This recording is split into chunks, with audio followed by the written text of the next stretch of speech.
Naranasan mo na ba ang isang malalim, hindi mapakali na hindi mapakali, isang espiritual na pagnanasa na bumubulong ng isang bagay na higit pa, isang bagay na napakahalaga tungkol sa hinaharap ng Israel at ang pagbabalik ni Hesukristo? Isang pakiramdam na ang mga hula na nakapalibot sa mga Hudyo at ang kanilang pakikipag-ugnay sa Diyos ay kahit papaano, hindi kumpleto. Hindi ka nag-iisa. Milyon-milyong gramo kasama ang mga hiwaga na nakapalibot sa kapalaran ng Israel at ang katuparan ng mga hula sa Biblia. Ngunit paano kung sinabi ko sa iyo na ang mga sagot ay mas malapit kaysa sa iniisip mo, na nakatago sa loob ng mismong mga salita ng Biblia, sa aklat ni Daniel, sa mga salita ni Hesukristo mismo? Paano kung ang pag-unawa sa mga hula na ito ay maaaring may unlock ang isang mas malalim na pag-unawa sa iyong sariling pananampalataya at iyong lugar sa plano ng Diyos? Hindi lamang ito tungkol sa kasaysayan, ito ay tungkol sa iyong hinaharap, ang iyong kaligtasan, ang iyong koneksyon sa mismong puso ng pangako ng Diyos. Ihanda ang iyong sarili, dahil malapit na kaming maglakbay sa oras, hula, at pananampalataya na mag-iiwan sa iyo na hindi makahinga. Ang paglalakbay na ito ay nagsisimula sa pangako ng pagpapanumbalik ng Israel. Ang pangako ng pagpapanumbalik ng Israel, aking kaibigan, ang Biblia ay puno ng mga pangako tungkol sa pagpapanumbalik ng Israel. Pag-isipan nito tipan ng Diyos kay Abraham, Genesis Kapitulo 12 versikulo 1-3. Isang tipan na nangako ng mga inapo na tulad ng mga bituin, isang lupain na dumadaloy ng gatas at pulot, at mga pagpapala para sa lahat ng mga bansa sa pamamagitan ng linya ni Abraham. Ang pangakong ito, na dumaan sa mga henerasyon, ay nahahanap ang pangwakas na katuparan nito sa pagbabalik ng mga Hudyo sa kanilang tinubuang bayan. Hindi lamang ito isang makasaysayang kaganapan, ito ay isang mahalagang sandali sa plano ng paglalahad ng Diyos. Ito ay isang tanda, isang beacon, na tumuturo patungo sa panghuli pagpapanumbalik ang espiritual na paggising ng bansa ng Israel. Ang pananampalataya ni Abraham, ang walang tigil na paniniwala sa mga pangako ng Diyos, ay sumasalamin sa kasaysayan, na nagtatapos sa modernong araw na katotohanan ng Israel bilang isang bansa. Hindi lamang ito nagkataon, ito ang kamay ng Diyos sa trabaho, isang testamento sa kanyang walang tigil na katapatan at ang kanyang malalim na pag-ibig sa kanyang napiling tao.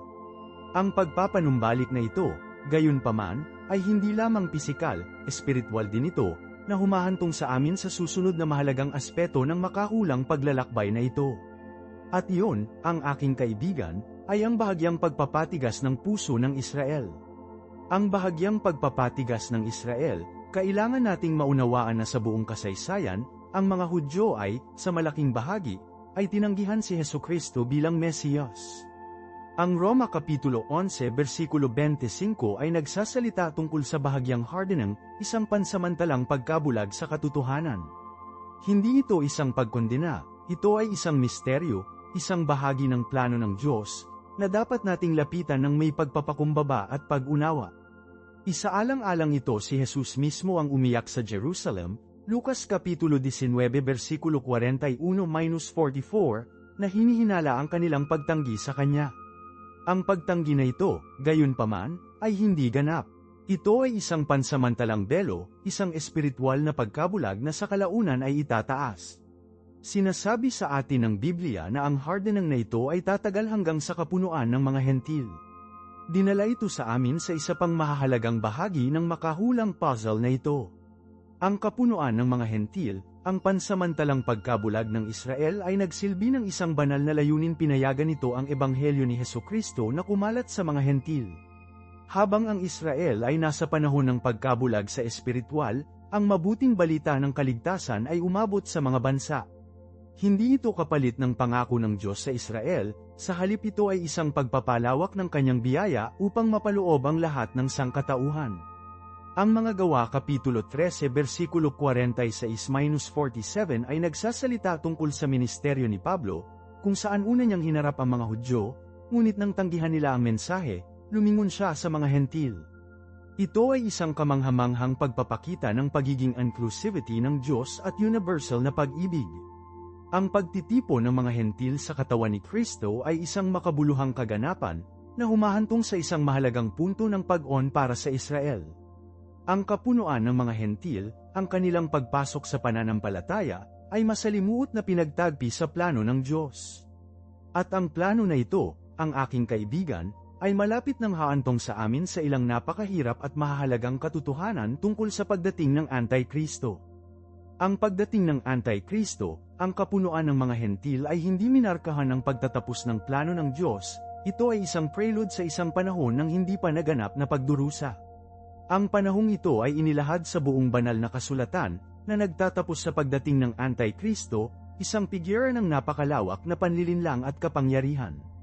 Hindi siya magiging isang supernatural na pagkatao, ngunit isang charismatic at maimpluwensyang pinuno na magsasamantala sa pananabik sa mundo para sa kapayapaan at pagkakaisa. Babangon siya sa katanyagan, malamang sa pamamagitan ng pampulitikang pagmamaniobra at impluwensya sa ekonomiya, nangangako ng mga solusyon sa pandaigdigang krisis at ipinakita ang kanyang sarili bilang isang tagapagligtas. Tandaan, ang Antikristo ay magiging master ng panlilinlang, na sumasalamin sa mga katangian ni Kristo habang sa huli ay naghahatid ng mga puwersa ng kadiliman. Ang kanyang paghahari ay minarkahan ng pagtaas ng pandaigdigang salungatan, kawalang tatag sa ekonomiya, at ang malawakang pag-uusig ng mga Kristiyano. Mag-isip tungkol sa konteksto ng kasaysayan. Sa buong kasaysayan, ang mga makapangyarihang numero ay tumaas na nangangako ng kapayapaan at kaayusan, lamang na magulong sa mundo. Ang Antikristo ay magiging isang paghantong sa pattern na ito, isang figure na sumasaklaw sa panghuli panlilinlang.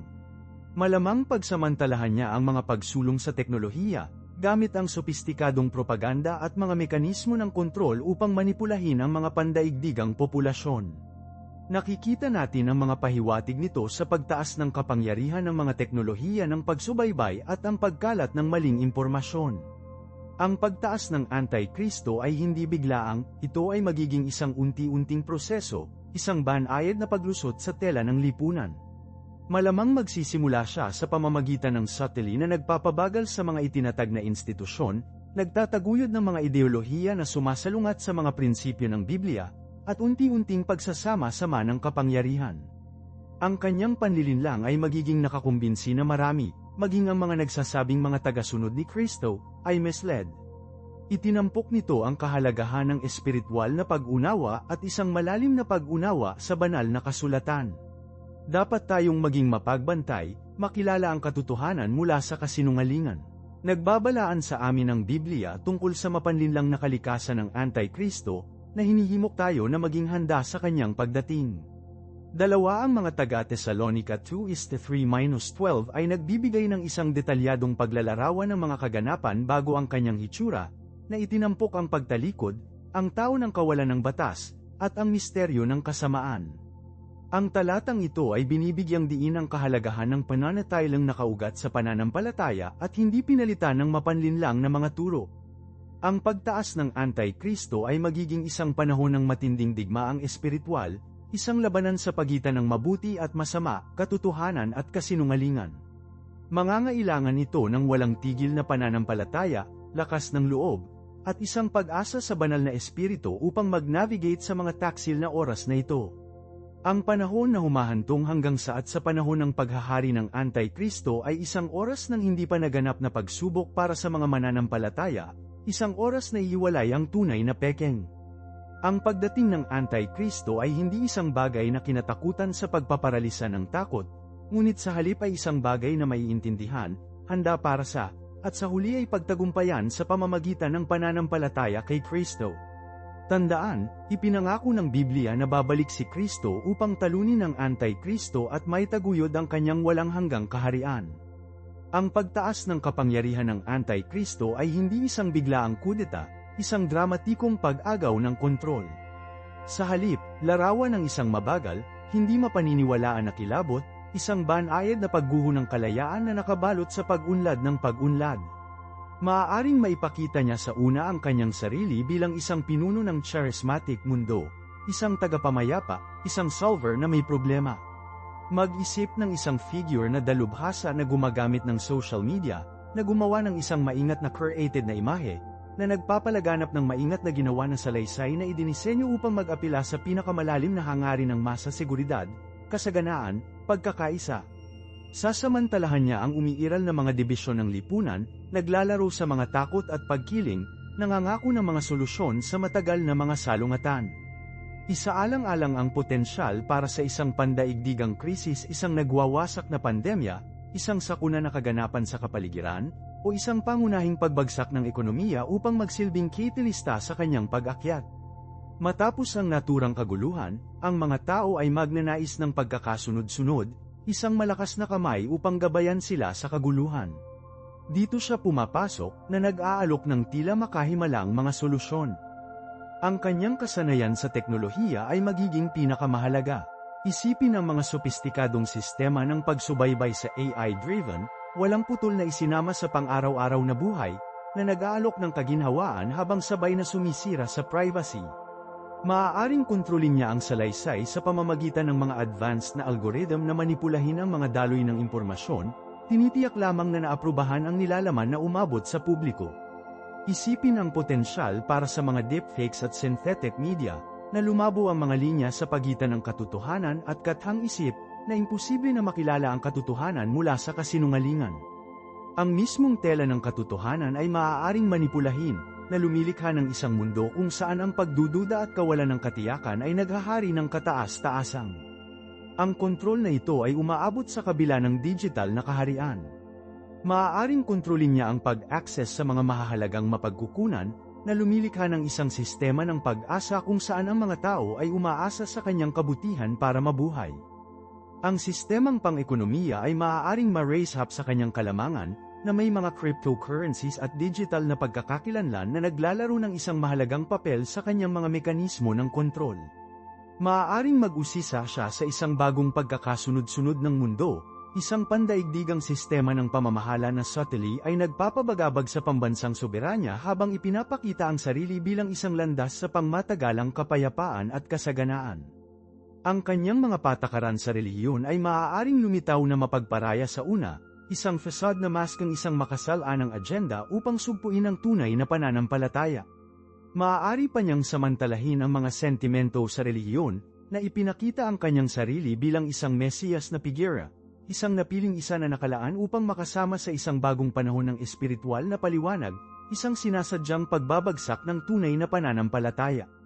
Ang banayad na paglilipat ay halos hindi mahahalata, isang unti-unting pagguho ng mga kalayaan, isang mabagal na paghigpit ng nos, hanggang sa ang kanyang tunay na kalikasan ay ipinahayag, ngunit pagkatapos nito, ang paglaban ay maaaring maging walang saysay. Ang kanyang karisma, na sinamahan ng kanyang teknolohikal na katapangan at kontrol sa mga mapagkukunan, ay lilikha ng isang kapaligiran kung saan ang descent ay mabilis at mahusay na pinigilan. Ito ay isang chilling prospect, ngunit ang isa na nangangailangan ng pagbabantay, panalangin, at isang matatag na pangako sa katotohanan tulad ng isiniwalat sa banal na kasulatan. Ang kanyang pagtaas ay hindi isang biglaang kudeta, ngunit isang maingat na orkestra na kampanya ng unti-unting pagguho. Magsisimula siya sa pamamagitan ng pagkilala at pagsasamantala sa umiiral na mga linya ng kasalanan ng lipunan, ang pagpapalawak ng agwat sa pagitan ng mayayaman at mahihirap, ang polarization ng mga pananaw sa politika, ang mga pagkabalisa na nakapalibot sa pagbabago ng klima at kakulangan ng mapagkukunan. Ipakita niya ang kanyang sarili bilang isang pragmatikong problema solver, na nag-aalok ng simple, nakakaakit na mga solusyon na sumasalamin sa mga pagkabalisa ng masa. Maaaring kampiyon niya ang mga patakaran ng populasyon, na nangangako na alisan ng tubig ang swamp, ng katiwalian at ibalik ang kadakilaan ng bansa, habang ang subtly na nagwawasak ng mga demokratikong institusyon mula sa loob. Mag-isip ng cleverly na dinisenyo na batas, na naglalayong mapabuti ang kahusayan at seguridad, ngunit subtly eroding ang mga individual na kalayaan. Ang mga batas na nagpapalawak ng mga kakayahan sa pagsubaybay sa ilalim ng pamunuan ng kontraterorismo, o mga regulasyon na naghihigpitan sa kalayaan sa pagsasalita sa pangalan ng paglaban sa maling impormasyon. Gumagamit siya ng maingat na ginawa ng mga salaysay, na ipinakalat sa pamamagitan ng kanyang kontrol sa mga platform ng media at social media, upang mademonyo ang kanyang mga kalaban at pagsamahin ang kapangyarihan. Ang kanyang retorika ay magiging isang masterclass sa pagmamanipula, na gumagamit ng maingat na napiling mga salita at parirala upang pukawin ang malakas na emosyonal na mga tugon, sa pamamagitan ng pag-iisip na makatwiran at kritikal na pagsusuri. Gumagamit siya ng takot-mongering at scapegoating upang hatiin at lupigin, na nagtataguyod ng isang, sa amin kumpara sa kanila, na kaisipan na tumahimik na hindi sumang-ayon at hinihikayat ang bulag na katapatan. Ang kanyang teknolohikal na kasanayan ay magiging instrumento sa prosesong ito. Isipin ang mga sopistikadong algorithm ng AI na nagpersonalize ng propaganda, na naghahatid ng mga nakatarget na mensahe sa mga individual batay sa kanilang mga psikolohikal na profile, sinasamantala ang kanilang mga kahinaan at pinalakas ang kanilang umiiral na mga biases. Ang mga algorithm na ito ay makikilala at neutralisahin ang mga potensyal na banta, pag-flag ng mga hindi pagsang ayon sa mga tinig at pagsugpo sa kanilang pag-abot. Ang mga deepfakes at synthetic media ay may armas, na lumilikha ng nakakumbinsi na katibayan na ebidensya upang siraan ang kanyang mga kalaban at manipulahin ang opinyon ng publiko. Ang mismong konsepto ng katotohanan ay magiging likido at malulungkot, na ginagawang imposible upang makilala ang katotohanan mula sa kathang isip. Ito ay lilikha ng isang kapaligiran ng malawak na kawalan ng tiwala, kung saan pinag-uusapan ng mga tao ang lahat at mas malamang natanggapin ang mga salaysay na nagpapatunay sa kanilang umiiral na paniniwala, anuman ang kanilang katumpakan. Hindi niya kakailanganin ang matapang na puwersa, maingat na ginawa ang mga salaysay at pagmamanipula sa teknolohiya ay magiging mas epektibo. Ang sistemang pang-ekonomiya ay unti-unting ma-raise up upang makinabang siya at ang kanyang mga loyalista. Ipakikilala niya ang mga bagong regulasyon sa pananalapi na pinapaboran ang kanyang mga taga-suporta, na lumilikha ng isang sistema ng kapitalismo ng crony kung saan ang kayamanan at kapangyarihan ay nagiging mas puro sa mga kamay ng isang piling ilang. Ang mga cryptocurrencies at digital na pagkakakilanlan ay maglaro ng isang mahalagang papel, na nag-aalok ng parehong mga pagkakataon at kontrol. Maaari siyang gumamit ng mga digital na pera upang gantimpalaan ang katapatan at parusahan ang hindi pagkakasundo, na lumilikha ng isang sistema ng mga digital na gantimpala at parusa na nagpapatibay sa pagsunod. Ang pag-access sa mga mahahalagang mapagkukunan pagkain, tubig, enerhiya ay maaaring kontrolado at madiskarteng ipinamamahagi, na lumilikha ng isang sistema ng pag-asa na nagsisiguro sa kanyang patuloy na kapangyarihan. Ang ilusyon ng kasaganaan para sa ilan ay maskara ang sistematikong pang-aapi ng iba. Ang kanyang kontrol ay magiging malawak, banayad, at hindi kapani-paniwalang epektibo. Ang paglipat ay unti-unting, halos hindi mahahalata, hanggang sa huli na. Ang kanyang mahigpit na pagkakahawak sa kapangyarihan ay hindi lamang teknolohikal o pang-ekonomiya, ito ay magpapalawak sa mismong tela ng lipunan, subtly reshape ang mga pamantayan sa lipunan at mga institusyon. Ang edukasyon ay mababago, hindi maliwanagan, ngunit upang mag-indoctrinate. Ang mga aklat-aralin ay isusulat muli, binago ang kasaysayan upang may larawan siya at ang kanyang mga nauna sa isang kanais-nais na ilaw, habang ang pag-iwas sa mga tinig at kritikal na pananaw ay mabubura. Ang mga kritikal na kasanayan sa pag-iisip ay aktibong masiraan ng loob, papalitan ng isang pagtuon sa pagsunod at pagkakatugma.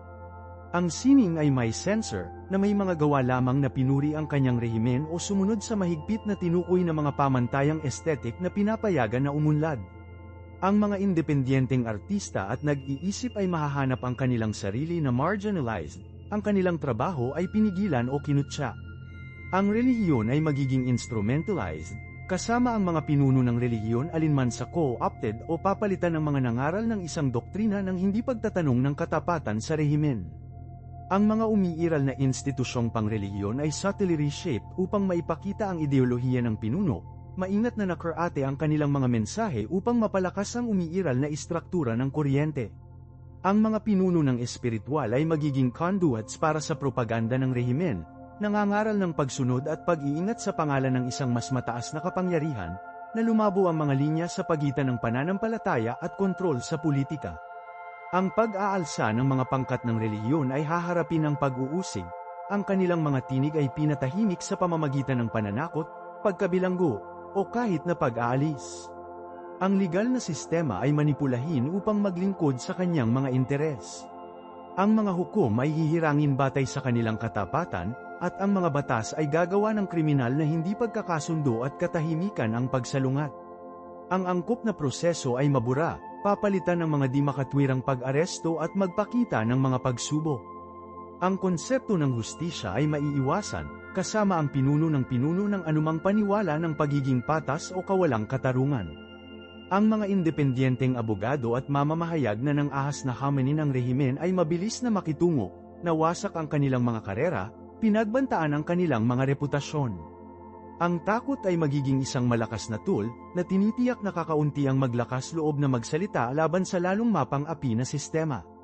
Ang estado ng pagsubaybay ay magiging makapangyarihan sa lahat, gumagamit ng isang malawak na network ng mga kamera, mikropono, at sensor upang masubaybayan ang bawat galaw ng populasyon. Ang mga datos na natipon mula sa social media, online na aktibidad, at kahit na mga sensor ng biometric ay susuriin ng sopistikadong AI algorithm upang makilala ang mga potensyal na banta at dissenters. Ang privacy ay magiging isang relic ng nakaraan, pinalitan ng patuloy na pagsubaybay at ang patuloy na takot na mapapanood. Ang malaganap na pagsubaybay na ito ay hindi lamang pigilan ng hindi pagkakasundo ngunit gagawa rin ng isang chilling effect, na kapanghihina ng loob kahit na ang pinakapribadong pagpapahayag ng kawalang kasiyahan. Ang mismong kilos ng pag-iisip na kritikal ay magiging isang mapanganib na kilos ng paghihimagsik. Ang ilusyon ng kaligtasan at seguridad ay maingat na linangin, na maskang ang mapang-api na katotohanan ng kabuuang kontrol. Ang edukasyon ay ganap na ma-overhaul. Ang mga aklat-aralin ay muling isusulat upang luwalhatiin ang pinuno at ang kanyang rehimen, na nagtatanghal ng isang sanitized at pangit na bersyon ng kasaysayan. Ang kritikal na pag-iisip ay aktibong pinigilan, papalitan ng rote memorization at hindi pagtatanong ng pagtanggap ng opisyal na salaysay. Maingat na may vetted ang mga guro para sa katapatan, masusing sinusubaybayan ang kanilang mga aralin upang matiyak ang pagkakatugma. Ang anumang paglihis mula sa naaprobahang kurikulum ay magreresulta sa malubhang kahihinatnan, na nakakaapekto hindi lamang sa guro kundi pati na rin ang kanilang mga pamilya. Ang mga independenteng paaralan at unibersidad ay isasara o mahihigop sa sistema na kinokontrol ng Estado, na tinanggal ang anumang potensyal para sa independenteng pag-iisip. Ang sining ay higit na mapipigilan, na may mga opisyal na parusahan lamang na pinapayagan na ituro o gumanap. Hinihikayat ang mga mag-aaral na mag-ulat sa anumang napansin na hindi pagkakaunawaan sa kanilang mga kapantay, na nagpapasulong ng isang kapaligiran ng hinala at takot. Ang mga bata ay may indoctrinate mula sa isang maagang edad, tinitiyak na ang mga susunod na henerasyon ay pantay na sumusunod.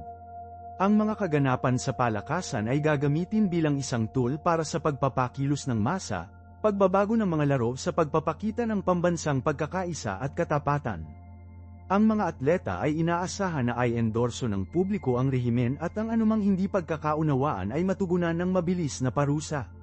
Ang propaganda ay pinagtagpi sa bawat aspeto ng pang-araw-araw na buhay, subtly na humuhubog ng mga pangunawa at pinalakas ang ganap na awtoridad ng pinuno. Ang media ay magiging isang bibig para sa rehimen, kinokontrol at manipulahin upang maikalat lamang ang naaprobahang impormasyon. Ang mga independenteng mamamahayag ay tatahimik, may iwan ng publiko na may isang bersyon lamang ng katotohanan, ang bersyon na minarkahan ng rehimen.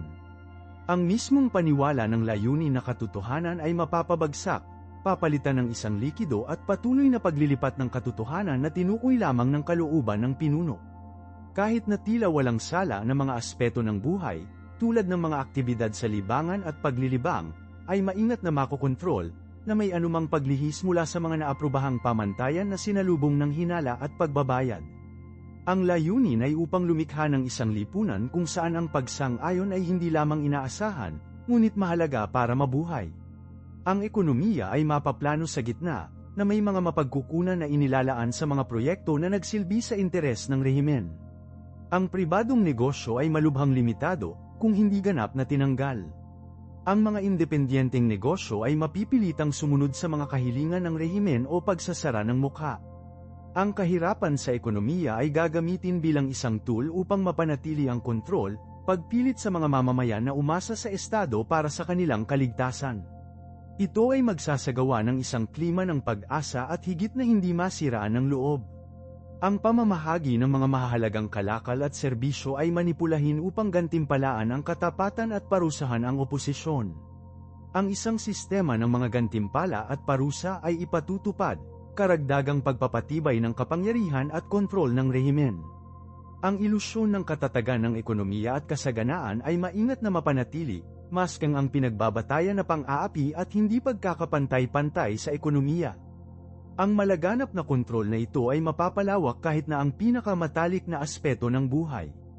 Ang mga istruktura ng pamilya ay subtly manipulahin, na may katapatan sa estado na nauna sa itaas ng mga bono ng pamilya.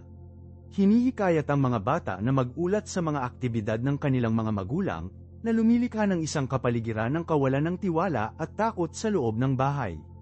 Ang pag-aasawa ay magiging isang tool ng estado, kasama ang mga kasosyo na pinili batay sa kanilang napansin na katapatan at pagiging kapaki-pakinabang sa rehimen. Ang diborsyo ay masiraan ng loob, kung hindi malinaw na ipinagbabawal, lalo pang pinapatibay ang kontrol ng estado sa mga individual na buhay. Ang mga institusyong pangrelihiyon ay alinman sa co-opted o pinigilan, na may lamang na naaprubahan na mga form ng pagsamba. Ang mga pinuno ng relihiyon ay mapipilitang i-endorso ang rehimen, o harapin ang pagkabilanggo o mas masahol pa. Ang pagsasagawa ng relihiyon ay maingat na susubaybayan, na may anumang paglihis mula sa naaprubahang mga doktrina na sinalubong ng mabilis at mapagpasyang pagkilos. Kahit na ang pribadong panalangin ay magiging isang mapanganib na pagsasagawa, dahil ang patuloy na pagsubaybay ay nagsisiguro na walang aspeto ng buhay ang nanatiling tunay na pribado. Ang estado ay magsasagawa ng kontrol nito sa pamamagitan ng isang malawak na network ng mga impormante at teknolohiya ng pagsubaybay. Ang mga nakatagong kamera, mga aparato sa pakikinig, at sopistikadong mga diskarte sa pagmimina ng data ay gagamitin upang masubaybayan ang mga aktibidad ng mga mamamayan, na lumilikha ng isang malawak na kapaligiran ng takot at hinala. Ang patuloy na banta ng pagiging sinusubaybayan ay mapanghihina ng loob at hikayatin ang pagkakatugma. Ang rehimen ay gumamit ng isang sopistikadong sistema ng propaganda, na gumagamit ng mga advanced na pamamaraan ng psikolohikal upang manipulahin ang opinyon ng publiko at mapanatili ang kontrol. Ang propaganda na ito ay maipakalat sa lahat ng anyo ng media, mula sa telebisyon at radyo hanggang sa mga pahayagan at internet. Kontrolin ng estado ang salaysay, humuhubog ng mga pangunawa at nakakaimpluwensya sa mga paniniwala sa pamamagitan ng maingat na ginawa ng mga mensahe na idinisenyo upang mapalakas ang awtoridad ng pinuno. Ang mga tinig ng hindi pagsang-ayon ay mabilis na tahimik, at ang anumang pagtatangka upang hamanin ang opisyal na salaysay ay matugunan ng malupit na pagsupil. Ang mga puwersang pangseguridad ay gagampanan ng isang mahalagang papel sa pagpapanatili ng kapangyarihan ng rehimen. Ang isang lubos na disiplina at mahusay na puwersa ng pulisya, na suportado ng isang network ng mga impormante at lihim na pulisya, ay gagamitin upang sugpuin ang anumang pagsalungat. Ang mga di makatwirang pag-aresto, pagpapahirap, at paglaho ay magiging pangkaraniwan, na lumilikha ng isang klima ng terorismo na epektibong nag-aalangan. Ang sistemang hudisyal ay magiging isang instrumento lamang ng estado, na may mga pagsubok na mga formalidad na idinisenyo upang malihay-timo ang mga aksyon ng rehimen. Ang mga independenteng hukom at abogado ay aalisin, papalitan ng mga loyalista na madaling ipatupad ang kalooban ng rehimen.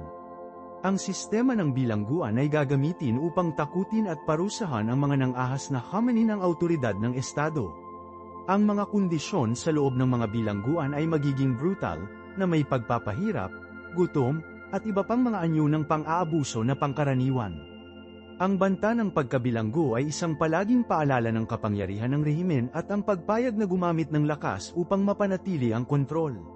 Gumagamit din ang rehimen ng isang sistema ng mga gantimpala at parusa upang hikayatin ang katapatan at panghinaan ng loob. Ang mga nagpakita ng hindi nagbabago na suporta para sa pinuno ay gagantimpalaan ng mga pribilehiyo at mga pagkakataon, habang ang mga nagpakita kahit na ang kaunting tanda ng dissent ay haharapin ang matinding kahihinatnan. Ang sistemang ito ay lilikha ng isang lipunan kung saan ang pag-iingat sa sarili ay nagdidikta ng hindi pagtatanong ng pagsunod. Ang mismong tela ng lipunan ay pinagtagpi mula sa mga thread ng takot at kontrol, na walang silid para sa independenteng pag-iisip o pagkilos. Ang patuloy na pagsubaybay, ang hindi kilalang propaganda, at ang patuloy na banta ng karahasan ay titiyakin na ang kapangyarihan ng rehimen ay nanatiling ganap at walang pag-asa. Ang ganap na kontrol na ito ay magpapalawak sa lahat ng aspeto ng buhay. Ang edukasyon ay mahigpit na kontrolado, na may curricula na idinisenyo upang i-indoctrinate ang mga bata mula sa isang batang edad sa ideolohiya ng rehimen. Ang kasaysayan ay muling isusulat upang luwalhatiin ang pinuno at ay demonyo ang anumang pagsalungat. Ang kritikal na pag-iisip ay masiraan ng loob, at ang anumang pagtatanong sa opisyal na salaysay ay mabilis na makitungo. Maingat na may vetted ang mga aklat aralin, tinitiyak na naaprubahan lamang ang impormasyon na nakarating sa mga mag-aaral.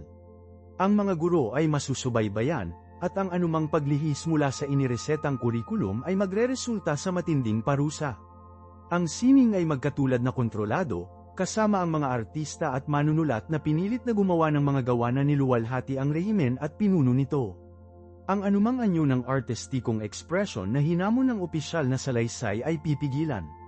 Ang musika, panitikan, at visual arts ay lahat ay magsisilbing mga tool ng propaganda, pinapatibay ang ideolohiya ng rehimen at pinapanatili ang kontrol sa mga saloobin at emosyon ng populasyon. Kahit na tila walang sala na mga anyo ng libangan ay maingat na susubaybayan at kontrolado, na tinitiyak na walang makakapabagabag sa awtoridad ng rehimen. Ang ekonomiya ay magiging ganap na masunurin sa estado. Ang pribadong negosyo ay aalisin, papalitan ng isang sentral na nakaplanong ekonomiya kung saan ang lahat ng mga mapagkukunan ay inilalaan ayon sa mga pangangailangan ng rehimen. Ang individual na inisyatibo at pagbabago ay may stifled, dahil ang anumang pagtatangka upang mapatakbo sa labas ng sistema na kinokontrol ng estado ay matugunan ng mabilis at mapagpasyang pagkilos. Kontrolin ng rehimen ang lahat ng mga aspeto ng paggawa at pamamahagi, tinitiyak na ang ekonomiya ay nagsilbi sa mga interes nito at pinalakas ang kapangyarihan nito. Ang mga sahod ay mahigpit na kontrolado, tinitiyak na ang populasyon ay nanatiling nakasalalay sa estado para sa kanilang kabuhayan.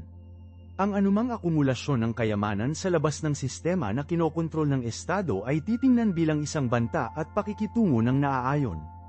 Ang kontrol sa ekonomiya na ito ay umaabot sa lahat ng aspeto ng pang-araw-araw na buhay, mula sa presyo ng pagkain hanggang sa pagkakaroon ng mga mahahalagang kalakal. Ang populasyon ay ganap na nakasalalay sa estado para sa kanilang kaligtasan, karagdagang pagpapatibay ng ganap na kapangyarihan ng rehimen. Ang patuloy na takot sa kahirapan sa ekonomiya ay magsisilbing isang malakas na tool upang matiyak ang pagsunod at pagsunod. Ang mga tinig ng hindi pagsang-ayon ay mahahanap ang kanilang mga sarili sa ekonomiko na marginalized, na higit na iwalay ang mga ito mula sa lipunan at patahimikin ang kanilang pagsalungat. Ang sistematikong kontrol sa ekonomiya ay isa pang haligi na sumusuporta sa iron grip ng rehimen sa lipunan. Ang kontrol ng rehimen ay umaabot sa mismong tela ng buhay panlipunan. Ang mga istruktura ng pamilya ay manipulahin, kasama ang estado na nagtataguyod ng katapatan higit sa lahat.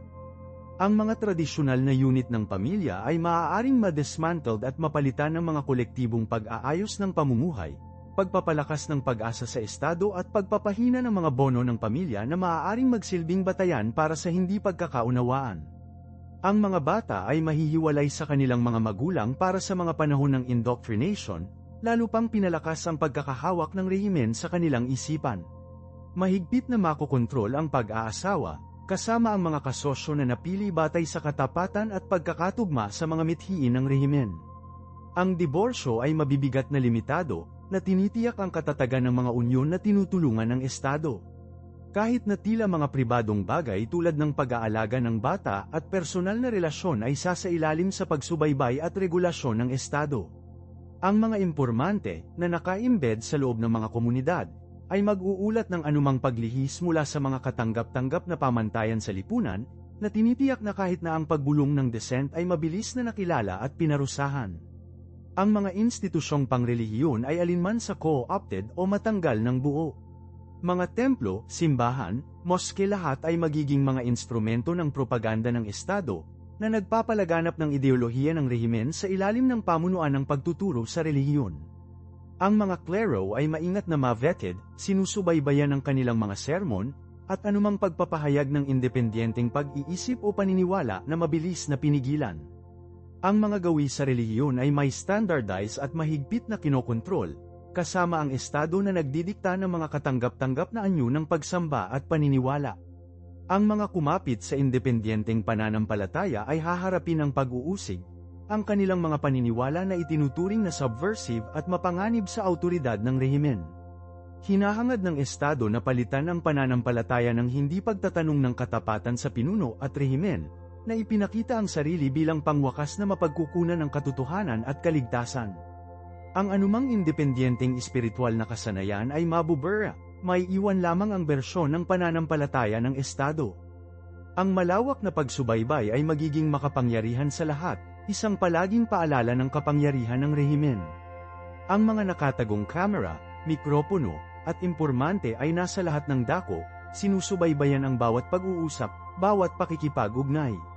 Ang mga mamamayan ay nasanay sa self-censorship, maingat na pumili ng kanilang mga salita at kilos dahil sa takot na maakit ang hindi kanais-nais na pansin. Ang patuloy na banta ng pagsubaybay ay maiiwasan ng anumang potensyal para sa paghihimagsik, tinitiyak na ang populasyon ay nanatiling nasasakop at sumusunod. Ang privacy ay magiging isang luho ng nakaraan, pinalitan ng isang kultura ng takot at hinala. Kahit na sa mga miyembro ng pamilya, ang tiwala ay mabubura, dahil ang patuloy na banta ng pagtataksil at pagtuligsa ay nakabitin ng mabigat sa hangin. Ang Estado ay aktibong linangin ang kapaligiran ng takot na ito, gamit ito bilang isang tool upang mapanatili ang kontrol at maiwasan ang anumang posibilidad ng organisadong pagtutol. Ang malawak na pagsubaybay na ito, kasabay ng kontrol ng rehimen sa impormasyon at komunikasyon, ay lilikha ng isang lipunan kung saan imposible ang katotohanan at hindi sam-asang-ayon. Ang control ay lumawak sa kabila ng personal na globo, na umaabot sa bawat aspeto ng buhay pang-ekonomiya. Ang mga pribadong negosyo ay mapanghawakan, ang kanilang mga may-ari ay hinuberan ang kanilang mga pag-aari at sapilitang magtrabaho para sa Estado. Ang individual na entrepreneurship ay maituturing na subversibo, isang banta sa sentralisadong kontrol ng rehimen sa mga mapagkukunan at paggawa. Ang ekonomiya ay maingat na binalak, na may mga kota at target na itinakda para sa bawat sektor. Ang innovation ay masiraan ng loob, papalitan ng isang pokus sa pulong na paunang natukoy na mga layunin sa paggawa. Ang anumang pagtatangka upang mapatakbo sa labas ng sistema na kinokontrol ng Estado ay matugunan ng matulin at brutal na parusa. Ang mga itim na merkado ay hindi maiiwasang lumitaw, ngunit sila ay walang tigil na pinigilan, ang kanilang mga operator na nahaharap sa pagkabilanggo o mas masahol pa. Kontrolin ng Estado ang daloy ng mga kalakal at serbisyo, na tinitiyak na ang populasyon ay nanatiling nakasalalay sa kabutihan nito, karagdagang pagpapatibay ng kapangyarihan nito. Ang mga sahod ay mahigpit na kinokontrol, pinapanatili ang mga manggagawa na umaasa sa Estado para sa kanilang kabuhayan. Ang anumang tanda ng kalayaan sa ekonomiya, ang anumang akumulasyon ng kayamanan sa labas ng kontrol ng Estado, ay maituturing na isang banta at makitungo ng naaayon. Ang pang-ekonomiyang kakaibang ito ay titiyakin ng patuloy na pangingibabaw ng rehimen, na pumipigil sa anumang posibilidad ng independyenteng kapangyarihang pang-ekonomiya na maaaring haminin ang awtoridad nito. Masusubaybayan ng Estado ang bawat transaksyon, bawat palitan, na walang pag-iiwan ng aspeto ng ekonomiya na hindi nasusupil ng malaganap na kontrol nito. Ang mga mamamayan ay magiging mga cog lamang sa isang malawak, makina na kinokontrol ng Estado, ang kanilang buhay na pang-ekonomiya na idinidikta ng kalooban ng rehimen. Kahit na ang pinakamaliit na kilos ng kalayaan sa ekonomiya, tulad ng mga barter ang kalakal sa labas ng mga opisyal na channel, ay magdadala ng panganib ng matinding parusa. Ang patuloy na pressure na ito, ang patuloy na takot na pagkawasak ng ekonomiya, ay magsisilbing isa pang malakas na tool sa pagpapanatili ng mahigpit na pagkakahawak ng rehimen. Ang media na kinokontrol ng Estado ay ilalarawan ng sistemang pang-ekonomiya na ito bilang isang mapagkaloob na tagapagbigay ng serbisyo, na maskang ang katotohanan ng pang-aapi at pagsasamantala sa likod ng isang belo ng maingat na likhang propaganda. Ang propaganda na ito ay magpinta ng isang larawan ng katatagan at kasaganaan, isang kaibahan sa katotohanan na kinakaharap ng mga mamamayan na nagpupumilit na mabuhay sa ilalim ng bakal ng rehimen. Ang katotohanan, gayunpaman, ay ilibing ng malalim sa ilalim ng mga layer ng maingat na itinayo na mga kasinungalingan, maa-access lamang sa mga matapang na sapat upang mapanganib ang lahat upang alisan ito. Sa huli, ang rehimeng totalitarian na ito, na itinayo sa isang pundasyon ng takot, pagsubaybay, at ganap na kontrol, ay makamit ang mabagsik na layunin nito, isang lipunan na walang kalayaan, sariling katangian, at katotohanan, kung saan ang Estado ay maghahari ng kataas-taasan, at ang espiritu ng tao ay durog sa ilalim ng bigat ng bakal nito.